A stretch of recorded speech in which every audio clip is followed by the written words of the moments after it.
Are you a cruiser, cafe racer, sport bike rider, or something else? If you're watching this video, you probably recently discovered you love motorcycles. And now, you know you want to get a bike, but you don't know what you should get. I'm going to tell you 9 of some of the best beginner street bikes, cruisers, cafe racers, and sport bikes, and what those riders are like. So if you don't already know what kind of bike will be best for you, hopefully after this video, you will.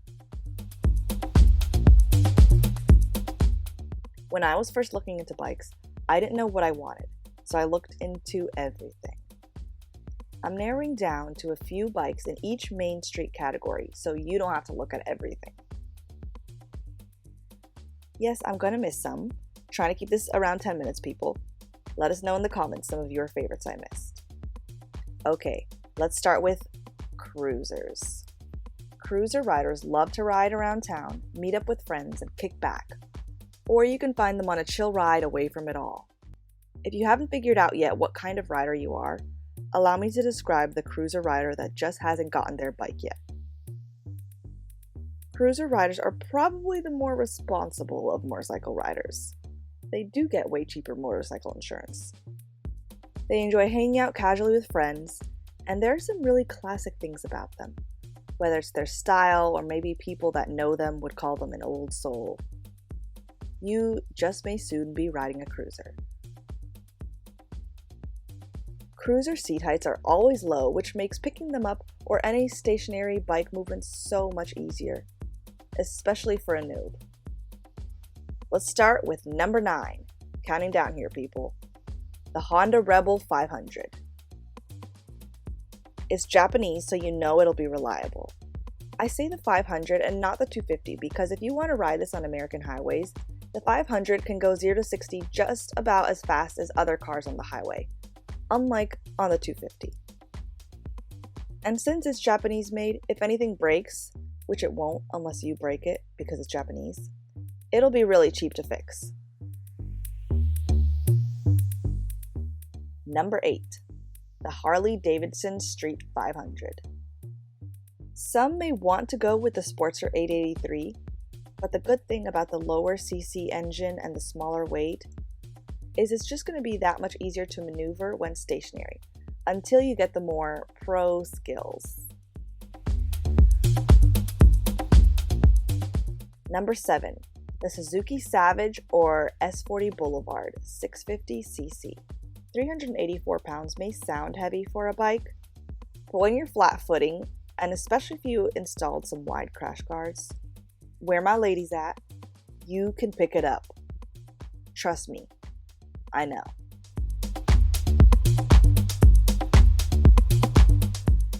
Just a little bit more power than the Rebel 500, but 60 pounds heavier, so not so noticeable.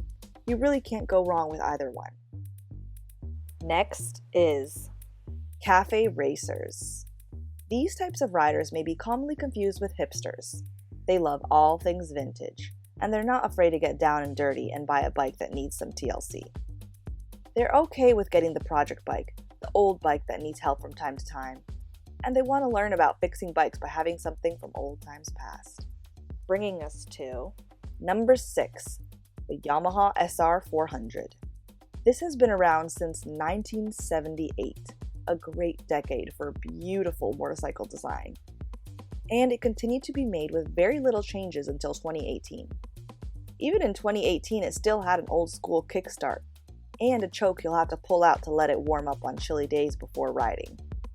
Pro tip, don't ride with your choke out. Trust me, I know.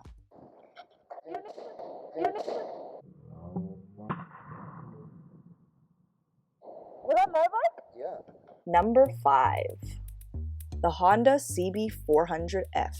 408cc, 4 cylinders. A lot of cylinders for a cafe racer. This particular model was only made from 1975 to 1977, so it's for the seriously hardcore cafe racers. In the early 1980s, Grand Prix motorcycle racer Ron Haslam won the Formula 3 title on this, and raced the Isle of Man TT on one too. So it will forever be a classic. James May from Top Gear agrees.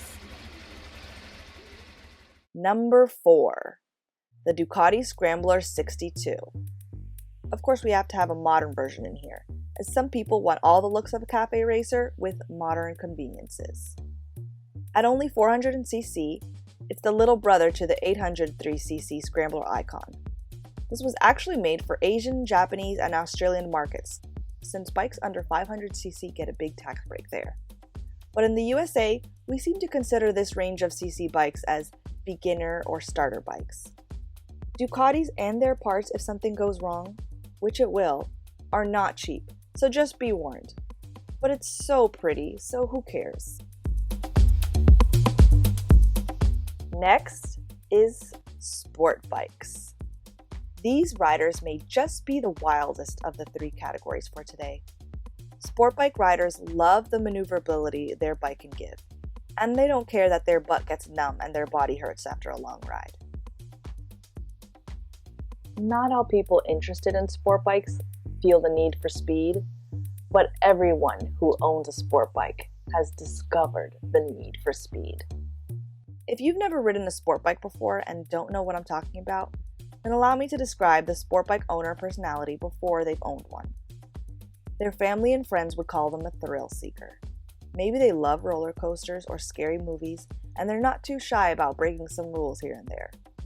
But they're good at covering that up when needed. Number 3, the Kawasaki Ninja 250 or its successor, the Ninja 300. This has been around since the mid-1980s with only a few design changes. Under 400 pounds wet and a 30.9-inch seat height, many shorter people can flat-foot it. By short, I mean about 5'4". Much shorter than that? Sorry, sport bike manufacturers forgot about you. Since it's as light as a small cruiser, this is basically a feather in the sport bike category. Ladies, if you drop this and no one's around, you should be fine. You know I trust Japanese bikes. Even though they feel less quality in person compared to a BMW or a Triumph, they definitely don't feel like that on a ride.